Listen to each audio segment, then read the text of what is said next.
baked fish with vegetables in foil is a simple yet delicious dish. A fish fillet and seasonal vegetables such as mushrooms and leafy greens are wrapped in aluminum foil and baked in the oven. The fish is gently steamed inside the foil, making it a delightfully healthy and flavorful entree.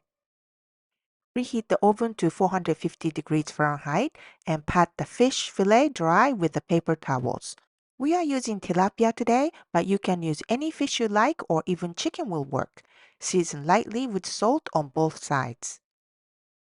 Trim the base of the shimeji mushrooms and separate them into small clusters by hand. You can also use other kinds of mushrooms such as shiitake or enoki. Cut the plum tomatoes in half. Place a large square of aluminum foil on a surface and place the vegetables, baby spinach, shimeji mushrooms, and tomatoes in the center of each sheet and top with the fish fillet and sprinkle with some sake. Fold the foil over the fish and vegetables, sealing the edges by folding a couple of times along the middle and sides to make a tight packet. Each packet is for one serving. Place them on a baking sheet and bake for about 15 to 20 minutes or until the fish is cooked through.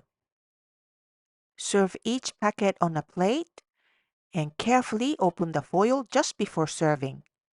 And drizzle with some ponzu sauce if you like. It is so easy and quick that you can whip it up in no time. The fish gently steams inside the packet, turning out wonderfully tender and flaky. We hope you give this a try soon. 美味しい。美味しいね。